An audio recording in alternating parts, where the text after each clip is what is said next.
The orphans of Aleppo finally rescued from the ruins of their city as the evacuations in Syria resume. All 47 children who've been trapped in an orphanage in a rebel-held enclave have been taken to safety. Some are in a critical condition. And 7-year-old Bana Al-Abed, whose tweets about life in Aleppo gained her a worldwide following, has also been rescued. We endured endless bombardment in Aleppo. We have managed to escape the destruction because our house was reduced to rubble. But tens of thousands of people are still trapped in Aleppo. We'll have the latest on the evacuations there, also this lunchtime. A wave of strikes by thousands of workers gets underway, hitting trains, post offices and airlines in the run-up to Christmas. Chaos at Stormont as members walk out in a row over a no-confidence vote in the First Minister. All 4 footballing home nations are fined nearly £80,000 by FIFA for displaying Remembrance Day poppies. Hello, darlings. I'm Jaja. And Zsa Zsa Gabor, who once boasted she was famous for being famous, has died at the age of 99. Here, a former doctor sentenced to 4 years after being found guilty of sexually assaulting girls at a hospital where Jimmy Savile also abused patients. And the campaign to free a Hampshire mother imprisoned in Iran.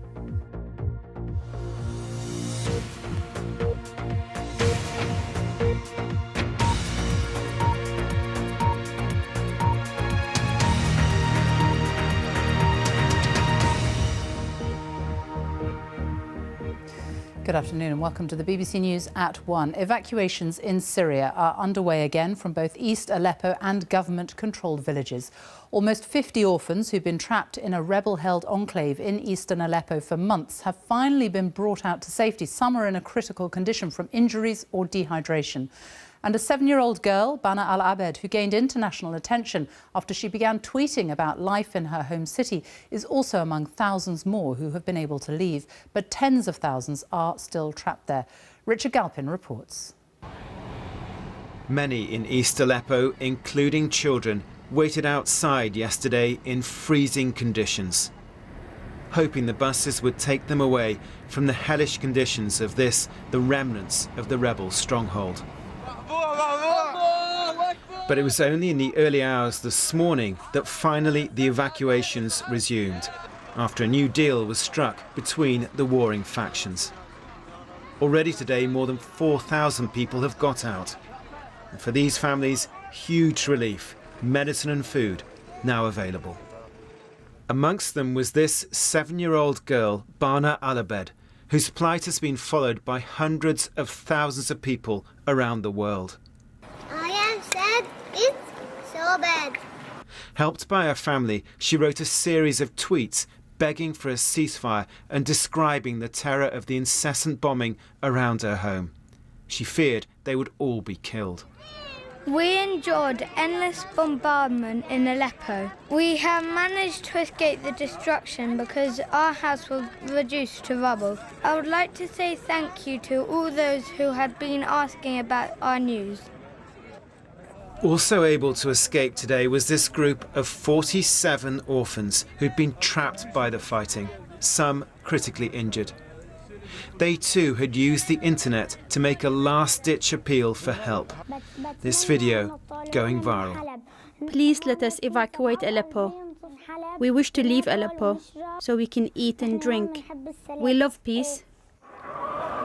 But it's not just the people of East Aleppo who are being taken to safety today. These buses are carrying hundreds of villagers who've been surrounded by rebel fighters in the nearby province of Idlib. Allowing these people to escape was a key part of the agreement reached at the weekend. This agreement is a humanitarian one. Those evacuated include injured or sick individuals, as well as elderly people from the villages of Al-Fua and Kafaria. Today, there's hope that most of the civilians caught up in the fighting here will reach safety. But many thousands more wait to be evacuated, and the ceasefire is very fragile. Richard Galpin, BBC News. Our correspondent James Longman is in Beirut, and Turkey's foreign minister has just said that some 20,000 people have so far been evacuated from eastern Aleppo, but there are tens of thousands more who want to get out. That's right, Sophie. The numbers are rising very steadily today because the evacuation is moving so quickly. 20,000 have been able to leave, according to the Turkish, but another 20,000 or so probably are still in East Aleppo. We keep getting notifications every half hour or so from the Syrian Observatory for Human Rights saying that more buses have gone in to get them. So this evacuation is certainly moving at a pace. I think really the question is what happens next to these people, because even if they get out of East Aleppo, which they seem to be able to do, they get to this holding station which we saw in Richard's report where they're given food and medical care. But then what happens to people after that? Most of them choose to go to the last rebel stronghold in Syria. That's Idlib. It's a big province in northwestern Syria. People can go there. They can join up with people that have previously left other parts of Syria. But then what do the Russians decide to do? What do the Syrians decide to do? Well, we're still no closer to knowing what happens to them then. James Longman, thank you. Thousands of workers have begun a wave of strikes in the run-up to Christmas, affecting rail and postal services. 3,000 staff at hundreds of Crown post offices are on strike today, Tuesday and Saturday in a dispute over pension changes, job security and closures. But the Post Office says fewer than 300 branches across the UK will be affected.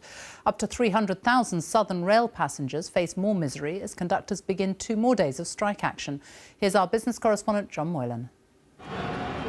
Postal workers brought a special delivery for the government today. Outside the Department for Business, mailbags containing 70,000 postcards from the public, backing a campaign to fight closures of flagship post offices. The dispute has been running for months, but the 5 days of strikes this week represent a major escalation. We're defending postal services across the UK. The very future of high street post offices is under threat. We know the government and the company are lining up to make further announcements in January to close and franchise more of our high street post offices. The timing of today's strike is designed to put maximum pressure on the post office.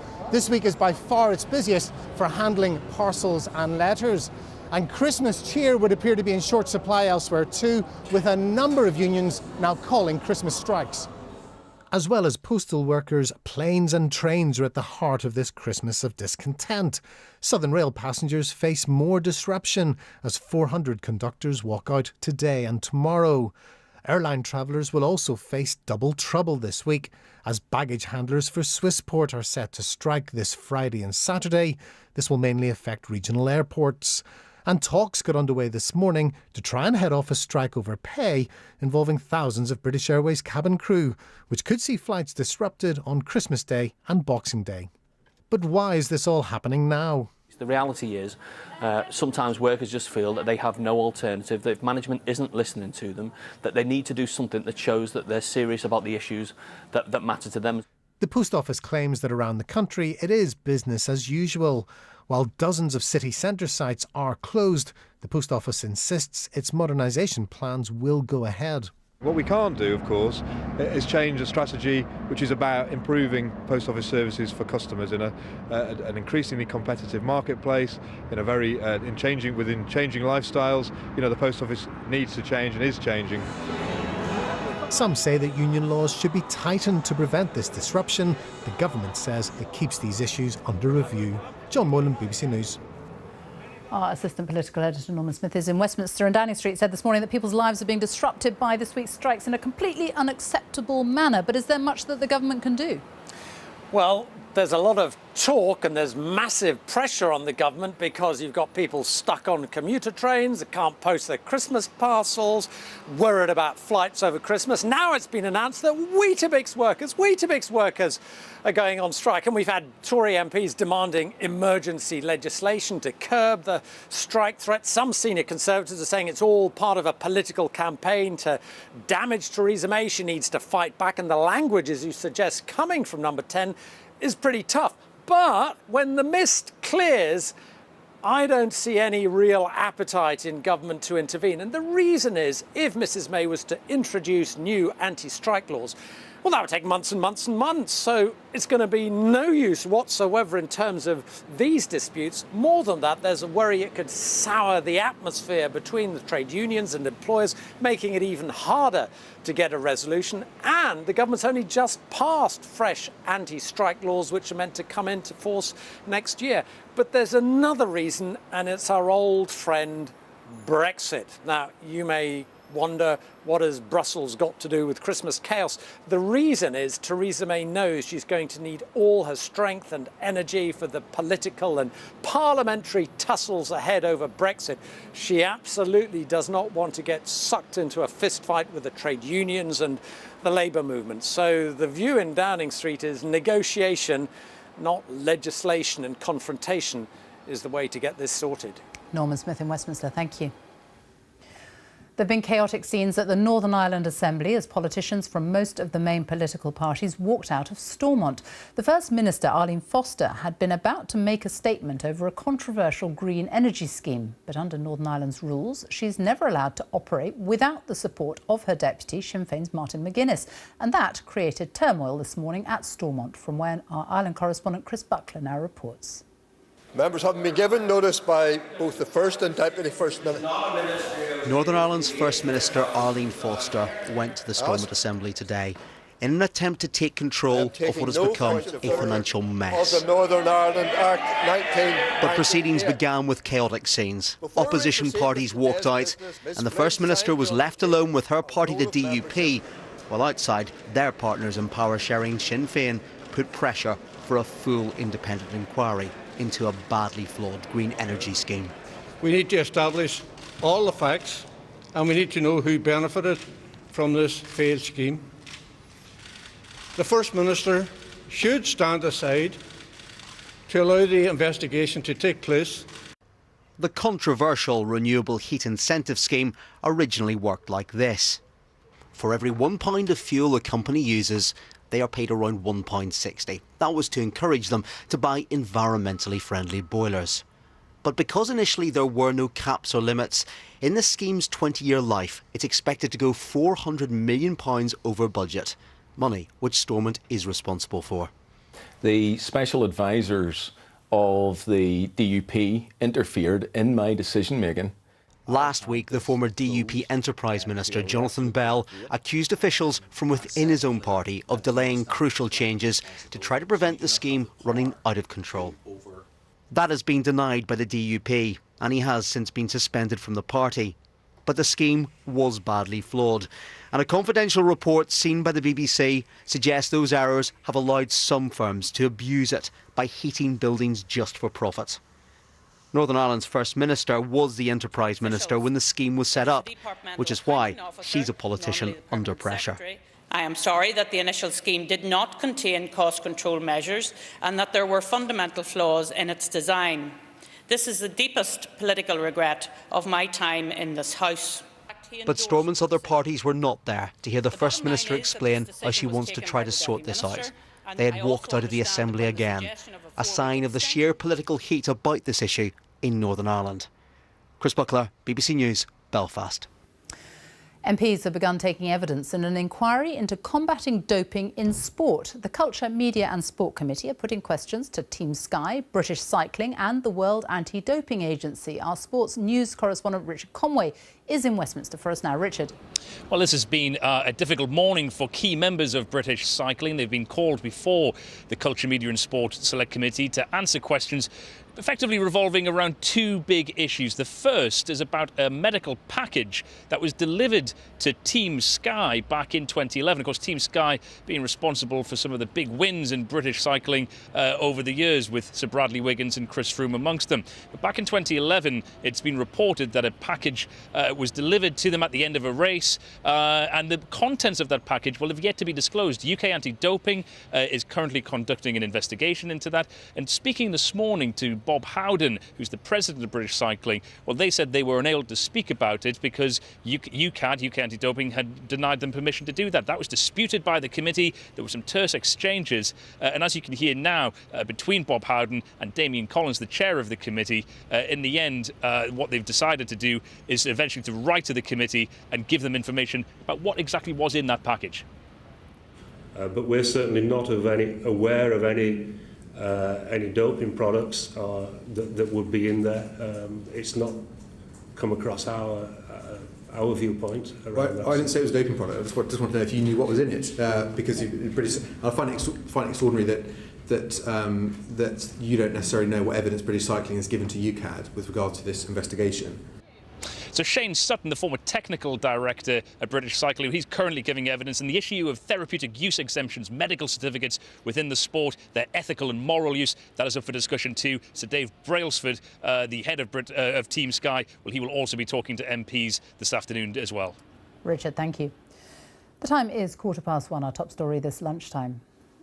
The orphans of Aleppo, they're among 20,000 people who've now been rescued from the ruins of their city as the evacuations in Syria resume, but thousands remain trapped. And still to come, could this be the answer to the UK's housing crisis? Plans are unveiled to build thousands of flat-pack houses. Coming up in South Today, police in the Thames Valley use unmarked lorries to catch drivers who break the law and use their mobile phones at the wheel. And new defences to prevent seafront homes flooding in Sussex are washed away. Stay with us if you can. Britain's housing problem is well known. Not enough homes, and many of them are so expensive that they are beyond the reach of more and more people. One solution could be so-called flat-pack houses, affordable homes that are quicker and cheaper to put up and can even be taken apart and moved somewhere else. In fact, the companies behind a new £2.5 billion housing venture say that by the end of the decade, 1 in 7 houses will be partly built in a factory, then put together on site. Sophie Long reports. Britain's first factory-made show house, prototype of the $500,000 promised by Mr. Churchill. Britain's relationship with factory-built housing is coloured by the post-war prefab. Then they were available only in Magnolia and had a shelf life of just 10 years. But technology has moved on since then. These modular houses in Manchester were built in a factory 70 miles away. Now advocates say you can't tell the difference in quality between these and conventional new housing, but the prices aren't that dissimilar either. One of the partners involved in this deal says that when production is substantially increased, economies of scale will kick in, prices will fall, and the housing supply will rise and be more affordable. I think this is a game changer in the overall landscape because the housing deficit can only be really addressed through an industrialized process. It's like the car manufacturer. Until you're in that situation where you're producing volume, which is what we're doing, can you drive down costs and truly achieve cost savings. Last year, the government set a target of building 1 million homes by 2020. That's roughly 200,000 homes a year. If these plans go ahead, the joint venture won't just be building more than 10% of the new homes the country needs every year, but creating jobs and living, breathing communities. But the housing charity Shelter says Britain's housing crisis is about more than just cost. Modular housing could be a part of the solution, but it's only a part. We have to have government stepping forward and providing much more land at affordable prices. Otherwise, modular housing really is trying to solve the blockage at the wrong end of the problem. The companies involved in the venture say they'll start delivering affordable homes within the next 2 years. Sophie Long, BBC News. A convicted paedophile has become the oldest person in Britain to receive a prison sentence. Ralph Clark is 101 years old. Last week, he was found guilty of carrying out a string of sexual offences against young children in the 1970s and 80s. Today, he was sentenced to 13 years in prison. From Birmingham Crown Court, Phil Mackey reports. On the surface, he's a frail old man, but Ralph Clark was a serial sex offender who abused 3 very young children 40 years ago. After suffering in silence for decades, last year they found the courage to tell the police and to come to court to face the man who'd attacked them. That guy sees it as it's his God-given right, and it wasn't. He's damaged so many lives in such a massive way, and he has no remorse. Even though he can't see he's done wrong. He's evil, and he deserves to be in prison. He deserves to die in prison. He deserves to rot in hell. They're happy. They're just, to be honest, I mean, they've got me a thank you card here. All it says in there is that they're just so happy to be believed. That's all they ever wanted, was for people to believe them, and for them to have listened to him in court and know that he's the one that's lying. Clark never showed any remorse. He shook his head today in court when his crimes were detailed. His victims were in tears as they saw him for one last time. Ralph Clark used fear and intimidation to control the victims and sexually abuse them. He took full advantage of their young age and the situation in order to carry out the offences. Judge Richard Bond said that even though it was a deeply upsetting experience for the victims, he said that the case sent out a message. He said that those who were sexually abused, even in the distant past, can rest assured that any complaint will be treated with sympathy and compassion. And the victims, who I spoke to just after they left court, said that they were glad Ralph Clark was going to jail. He should have been in prison 40 years ago. People like him should never come out. Never come out. We've been in our own prison for the last 40 years. And he's lived his life. Clark can't be released on licence until he's served half his sentence, when he'll be 108. So it's likely the man who abused 3 little children decades ago will die in jail. The oldest man ever sent to prison. Phil Mackey, BBC News, Birmingham Crown Court. The Defence Secretary Michael Fallon will make a statement in the House of Commons this afternoon on reports that British-made cluster bombs may have been used by Saudi forces in Yemen. The weapon releases multiple smaller bombs over a wide area, and it's illegal to supply them under British law. Our security correspondent Frank Gardner reports. Amidst the horror of Yemen's 2-year-old war, there are some weapons that won't go away. Along with landmines, the cluster bomb poses an extreme risk to civilians.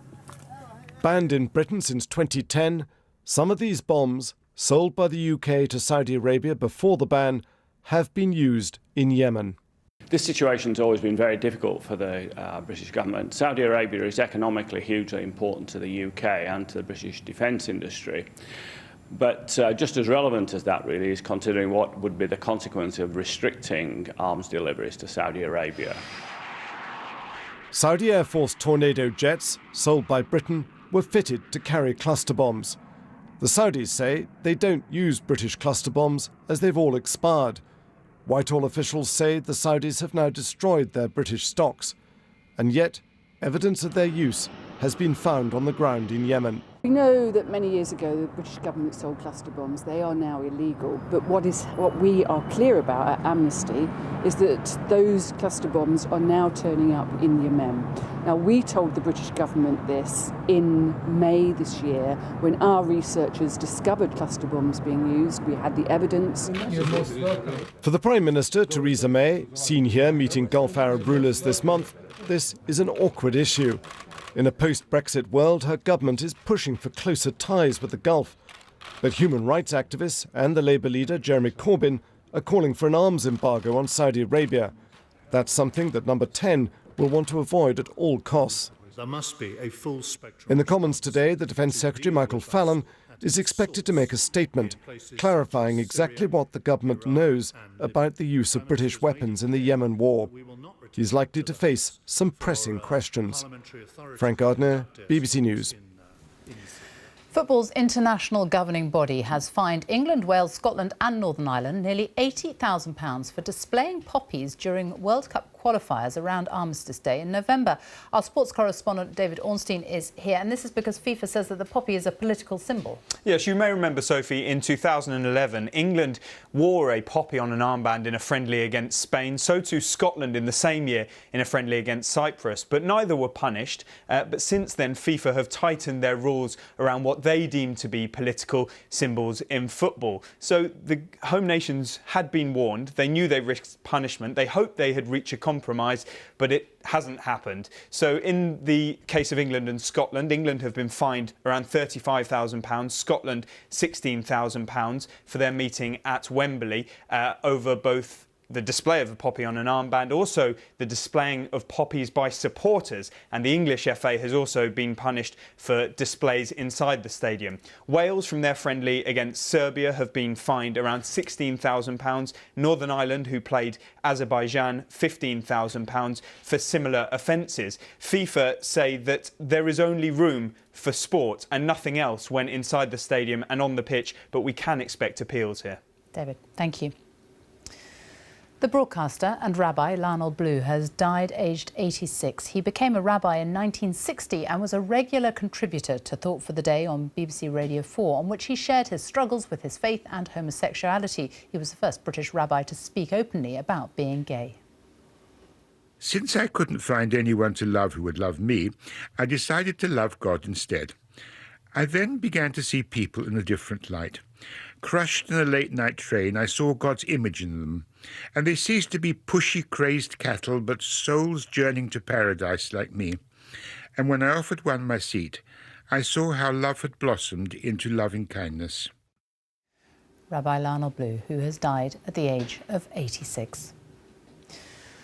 The Hungarian-born actress and socialite Zsa Zsa Gabor has died. Her age was a closely guarded secret, but it's thought she was 99. Her husband announced her death yesterday evening. She made more than 70 films. As one of the first socialites, she helped invent a new kind of fame from multiple marriages and conspicuous wealth. This report from Nick Hyam contains some flashing images. Zsa Zsa Gabor may have been a great beauty, but she was never a great actress. I know everything. I heard the verdict. It's dangerous for you to come here. I must take that risk, and so must you. Her screen career was undistinguished, though it did include camp classics like the truly terrible Queen of Outer Space. If you must go, promise me you're going to come back to me. I don't want to. Her greatest role was as herself, one of the first professional celebrities famous for simply being famous. She was rich, she was gorgeous, she was outrageous, and she ate men for breakfast. Her last marriage in 1986 was her 8th, or 9th, if you include an illegal ceremony conducted at sea. Women don't even get married anymore today. They just have love affairs. As I was raised in a convent, I thought you have to get married, legalized, which was dumb. But now I just believe myself to live in sin. It's wonderful, girls. Don't get married. It's insanity. You have to become their servant. You have to look after their house, and they cheat on you. Who the hell needs that? In 1989, she was briefly jailed for hitting a Hollywood traffic cop twice her size. She was well into her 70s, though during the court case she was accused of doctoring her driving licence to disguise her age. By then, her film career had collapsed into self-parody. Here she is with Frankie Howerd. Every time I see, I get lumps in my throat. But she never lost a certain innocence, nor her wit. As she once said, "I'm a marvellous housekeeper. Every time I leave a man, I keep his house." Zsa Zsa Gabor, who has died at the age of 99. Now, for more than 70 years, the corner shop has been at the heart of many communities around the UK. Despite the rise of supermarkets and a change in our shopping habits, business is still booming for the corner shop and is expected to grow by almost 20% over the next 5 years. Babita Sharma, herself the daughter of shopkeepers, investigates how the corner shop has managed to survive. With every corner shop across Britain, there is a story, and that story reflects the changing face and fortunes of the country. Well, that'll be 97p, love. Thank you. Oh, don't bother about the 3p. You can owe it me. Oh, that. Britain has often been called a nation of shopkeepers, a nation built on entrepreneurial drive, which dates back to the 1940s. The corner shop was the social centre of the 2 or 3 streets. And people talked about things. They talked about interesting things. It was a social gathering of the area. It was better than local BBC. It picked up all the news. The rise of supermarkets threatened the future of the corner shop market. But with a new wave of immigration in Britain in the 1960s came a new lifeline for the local shop. It's in our DNA. We were born to do this. The principle for most Indians were, now we're free of the colonials, we're going to be our own masters. We're not going to work for anyone else. And it's a small emotional and political revolution for an Indian mentality to kind of push that through line all the way to becoming an entrepreneur and being your own boss. But life for shopkeepers was not easy, and corner shops were under threat from the supermarkets nestling in on the high street with discounted offers and bargain deals. The corner shop had no choice but to diversify. From here you can see Tesco anywhere, one of the supermarkets. On the other side you've got Sainsbury's. 4 or 5 years ago I really thought we would have to wind up and close and forget it, you know. But Sweetmart now seem to have a winning formula, luring customers with bespoke offerings from local organics to homemade curries. How come you come here and not to like some of the other supermarkets that are going? Because it's got everything. We're just looking around and I've never seen so many spices and vegetables. Yeah. And yeah, basically if you want to create anything exotic and exciting for your dinner, you come here. Yeah. With Brexit now a reality, the corner shop may yet face its biggest threat for survival.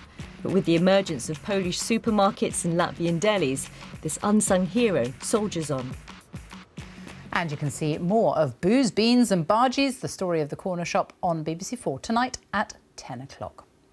Time now, though, for a look at the weather with Louise Lear. It's still not feeling like December weather, is it? Very mild, hasn't it, so far this December, and pretty bland, really, for most of us. In fact, this Weather Watchers picture really illustrates the story. Again, another pretty cloudy start, low cloud and fog, and a rather grey story. But things are set to change, it has to be said. So after a quiet start to the week, it's going to turn increasingly wet and windy, with gales or severe gales sandwiched in between the two. We could, for a time, see some brighter interludes as well. The reason being, though, the high pressure that's been the driving force for so long, that's drifting a little bit further east into Europe, and it's opening the floodgates for a series of low pressures to move in from the Atlantic, powered by a very fast-moving jet stream at the moment. The isobars squeezing together, gales or severe gales likely as one area of low pressure moves away, a brief lull in proceedings before another. And this little fella, well, that could arrive perhaps for Christmas weekend. But let's move back to the here and now before we take a look at that in a bit more detail. A lot of cloud around today, as you can see quite clearly. The clouds been thick enough, the odd spot or two of light drizzly rain as well for some. But look at Northern Ireland and Western Scotland. Beautiful afternoon for you. I hope you're making the most of it, because all change for tomorrow. But some lovely spells of sunshine through Western Scotland and Northern Ireland. Perhaps the cloud thick enough across eastern Scotland down into the Lake District and Wales. The odd spot or two of drizzle here, a little more disappointing. And a weather front is steadily drifting its way westwards out of southeast England towards the Midlands and into Lincolnshire for the afternoon. Fair amount of cloud generally across England and Wales. Another drab afternoon for many. The band of patchy rain will drift its way steadily westwards, but further north under the clearer skies, we see the temperatures falling away. A frost is likely through Northern Ireland and Scotland, in towns and city centres around freezing, but perhaps in rural parts as low as -2 to -4 Celsius. Not set to last, though. The next area of low pressure will move in, and this will bring some wet and windy weather. Very heavy rain for a time through Northern Ireland. Gales or severe gales, maybe storm force for a time in the extreme northwest of Scotland. So a wet and windy afternoon. By contrast, though, for many central and eastern areas, the clouds should break up tomorrow and we'll see some glimpses of sunshine. Temperatures fairly uniform at around 6 to 8 degrees. Now, as we move out of Tuesday into Wednesday, that weather front continues to push its way steadily south. The isobars still squeezed together, still windy, plenty of frequent squally showers in the far northwest, some of them heavy with some hail, even snow to the tops of the mountains. It stays wet and mild to the south, much colder further north. Sophie. Louise, thank you. A reminder now of our main story this lunchtime. The orphans of Aleppo. They're among 20,000 people who've been rescued from the ruins of their city as the evacuations in Syria resume. Thousands, though, remain trapped. That's all from the BBC News at 1. So it's goodbye from me on BBC One. We now join the BBC News teams where you are. Bye-bye.